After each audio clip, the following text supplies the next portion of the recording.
महिमा चौहान और आप देख रहे हैं SMS टीवी न्यूज। आइए बढ़ते हैं आज की प्रमुख खबरों की ओर। दमोह जिले के तेंदुखेड़ा इलाके में एक घर के भीतर पति पत्नी और बच्ची के शव फांसी पर झूलते मिले। पुलिस मौके वारदात पर पहुंची और जांच शुरू कर दी। 30 साल का मनीष केवट जो मजदूरी काम करता, उसकी गर्भवती पत्नी यशोदा उर्फ माही केवट 24 साल और 2 साल की बेटी आरोही की फंदे पर झूलती लाश मिली है। टीआई तेंदुखेड़ा राविंद्र बागड़ी के साथ पुलिस मौके पर मौजूद है। पुलिस के द्वारा परिजनों को बुलवाकर शवों को उतारा गया। सबको अस्पताल ले जाने के लिए समय पर कोई वाहन नहीं मिला। नगर पंचायत तेंदुखेड़ा में वाहन न होने के कारण देर हुई और चर्चा का विषय है कि इतने बड़े नगर में नगर पंचायत के पास शव वाहन नहीं। तीनों शवों का पंचनामा कर शवों को पोस्टमार्टम के लिए भेज दिया गया है। जैसे ही घटना की खबर दमोह एसपी को लगी तो घटनास्थल पर पहुंचकर जांच की तथा तीनों शवों को पोस्टमार्टम डॉक्टरों के पैनल के द्वारा करने का आदेश दिया गया। इस संबंध में जब दमोह एसपी से पूछा गया तो उन्होंने बताया कि अभी कोई स्पष्ट कारण सामने नहीं आया, किस वजह से उन्होंने अपनी जीवन लीला समाप्त कर ली है।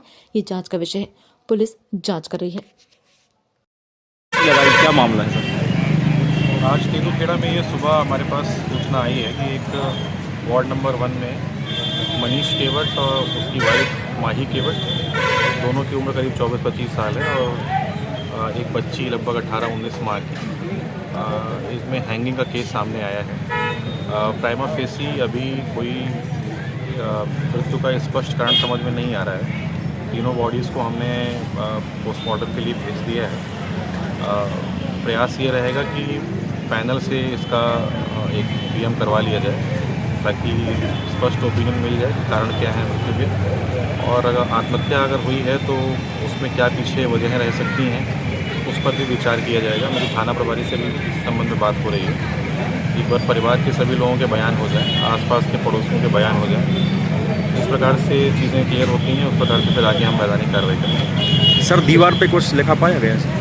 दीवार पे कुछ लिखा हुआ है कि उस पर अभी क्लैरिटी नहीं मिल रही है, स्पष्ट रूप से समझ में नहीं आ रहा है। हमने फोटोग्राफर की टीम को बुलाया है, उसको हम फोरेंसिकली भी प्रिजर्व करेंगे, उसको फोटोग्राफी करा के, और बाकी और फोरेंसिकली कैसे उसको हम प्रिजर्व कर सकते हैं। तो देखते हैं, अगर वो केस से संबंधित हुआ, उसका कुछ इस केस पे इम्पैक्ट पड़ता है तो उसको हम इन्वेस्टिगेशन में शामिल करेंगे। बाकी और भी अन्य पहलुओं से हम जाँच शुरू कर रहे हैं इसमें।